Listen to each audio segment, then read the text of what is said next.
Bien, pues en este vídeo vamos a ver lo que son los cuantificadores, también vamos a ver lo que es el complementario de un conjunto y por último lo que es las partes de un conjunto. Entonces, bueno, empezamos con los cuantificadores. Los cuantificadores son dos, el cuantificador universal y el cuantificador existencial. El universal se designa con esta A invertida y el existencial con esta invertida. Entonces, el cuantificador universal, pues bueno, el nombre ya lo dice un poco.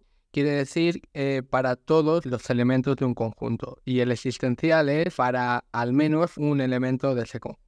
Entonces esto de aquí, esto que tenemos recuadrado, se lee para todo x perteneciente a C, se cumple el predicado P de x, ¿vale? P de x es cierta, se satisface P de x. Y esto de aquí abajo significaría que existe un elemento x perteneciente a C tal que se satisface P de x, ¿vale? Entonces, bueno, si un determinado predicado o propiedad P de x se satisface para todos los elementos de C, entonces decimos que para todo x perteneciente a C se satisface P de x. Y si al menos un elemento de C satisface en la propiedad P de x, entonces decimos existe un x perteneciente a C tal que P de x es cierto, ¿vale? Sirven para expresar estas expresiones, ¿no? Es para expresar estas ideas. Cuando una determinada proposición, cuando un determinado predicado es cierto para todos los elementos de un conjunto C, pues utilizamos, para expresar eso, utilizamos el cuantificador universal. Y para decir que un determinado predicado P de x se satisface para al menos un elemento de C, pues para expresar eso utilizamos el cuantificador existencial. Bueno, luego nos dicen aquí observar que la proposición para todo x perteneciente a C se satisface P de x es equivalente a decir que C de P, es decir, los elementos de C que satisfacen el predicado P, pues es igual a C. Este subconjunto de C es igual al mismo C. Y también, por último, nos comentan que existe una cierta relación entre el entre el conector conjunción y el cuantificador universal, en sentido de que el cuantificador universal es una generalización de la conjunción, ya que si, por ejemplo, tenemos este conjunto C formado por los números 1, 2 y 3, tenemos un predicado P que se satisface para todos los elementos de C, es decir, para todo x perteneciente a C se satisface P de x. Entonces eso es equivalente a la proposición P de 1 es cierta y P de 2 es cierta y P de 3. Lo mismo ocurre con el existencial.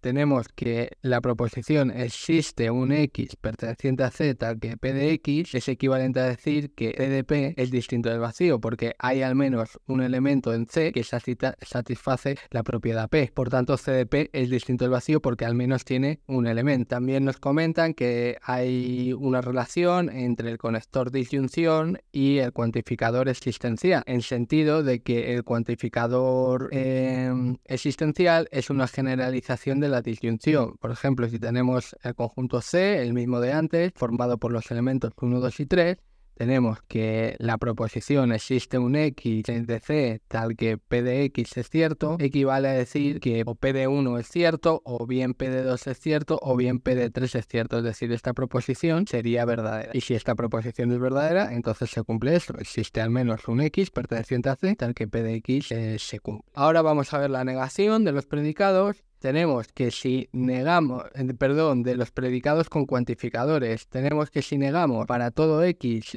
se cumple P de x, pues esto es equivalente a decir que existe un x tal que no se cumple P de x, ¿vale? Si no es cierto que para todo x se satisface P de x, pues eso es lo mismo que decir que existe un x tal que no es cierto P de x, ¿verdad? Entonces, si nosotros queremos demostrar esto de aquí, es decir, que no es cierto que para todo x se cumple P de x, pues lo único que tendríamos que, como es equivalente a decir esto que tenemos aquí a la derecha, lo único que tendríamos que hacer es encontrar lo que se dice un contraejemplo. Deberíamos encontrar un x tal que la proposición, tal que el predicado P de x no es cierto para ese x. Bueno, aquí sería una proposición tal que la proposición evaluada en x, tal que el predicado evaluado en x sería una proposición y no sería cierta en ese x. Vale, perdonad, me he liado ahí un poquillo, pero bueno, lo importante es eso. Si queremos demostrar que una afirmación acerca de los elementos de un conjunto no es cierta para todos los elementos de ese conjunto,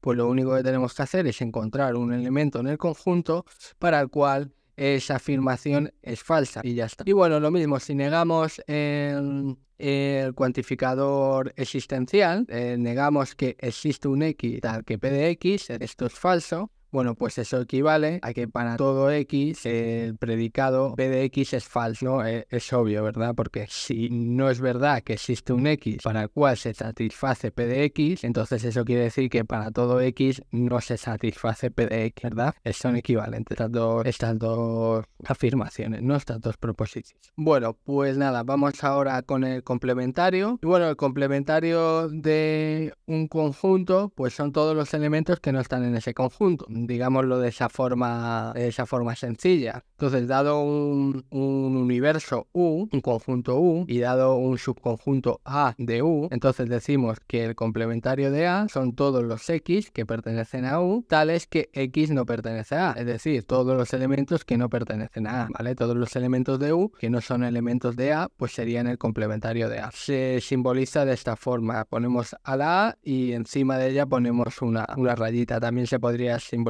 de esta forma, con una A y un apóstrofe aquí, y también con una C y después una A. Pero bueno, lo más común es designarlo de esta forma, con una A y una rayita encima. Entonces, bueno, en diagrama de Venn, pues podemos simbolizar el complementario de un conjunto A de esta forma de aquí. Tenemos que esta bola oscura, la más oscura, sería el conjunto A, y todos los elementos que están fuera de A, pero están en U, pues serían el complementario de A, es decir, todo lo que está en la franja, en el área sombreada, pero que es un poco más clara, ¿no? Que está de aquí, ¿vale? En la gris clara, en el área gris claro, pues caerían todos los elementos que están en el complementario de A. Y bueno, sería una forma también muy intuitiva de definir, bueno, de entender lo que es el complementario de un conjunto. Bueno, creo que son cosas bastante fáciles. Vamos a bajar. Bueno, aquí tenemos un ejemplo. Tenemos un conjunto U, tiene las letras A, B, C y D y a los números 1, 2, 3, 4, 5 y 6. Entonces tenemos al conjunto A, que es el que tiene las letras A, B, C y D.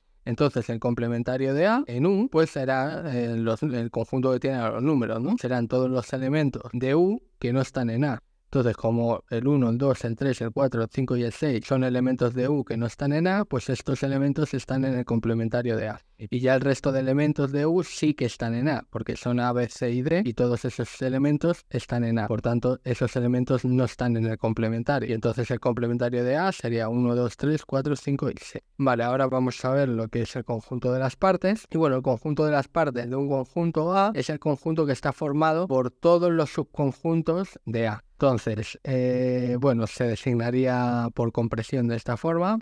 Bueno, se designa de hecho con PDA. PDA es el conjunto de las partes de A y fijaros, es igual al conjunto formado por todos los subconjuntos B de A, ¿vale? Bueno, tenemos que siempre en el conjunto PDA siempre tenemos al conjunto vacío y al propio conjunto A. Siempre tenemos a esos dos conjuntos, porque el conjunto vacío es subconjunto de cualquier conjunto, por tanto en el conjunto de las partes de cualquier conjunto podemos encontrar el conjunto vacío. Y todo conjunto es subconjunto de sí mismo, y por tanto en el conjunto de las partes también podemos encontrar en el conjunto de las partes de A siempre podemos encontrar al conjunto. Entonces, bueno, el conjunto de las partes de A es un conjunto que nunca es vacío, siempre tiene algún elemento, ¿vale? Entonces, bueno, un ejemplo lo tenemos aquí. Tenemos al conjunto A formado por las letras A, B, C y D. Entonces, el conjunto de las partes de A es el conjunto que contiene a todos los subconjuntos que podemos formar que podemos formar con los elementos de A. Vale, entonces tendríamos que el conjunto de las partes de A tendría al vacío, tendría al propio A. También tendría los conjuntos unitarios, conjunto unitario A, conjunto unitario B, conjunto unitario C y conjunto unitario D, porque todos estos son subconjuntos de A. También tendría al conjunto formado por los elementos A y B, porque este conjunto es un subconjunto de A. Al conjunto formado por los elementos A y C, porque este conjunto es un subconjunto de A, etc. Y tendríamos que ir escribiendo cada uno de los subconjuntos de A. Y todos esos estarían en el conjunto de las partes. Entonces, bueno, esto es lo que quería ver en este vídeo, y en el siguiente pues haremos un pequeño ejercicio.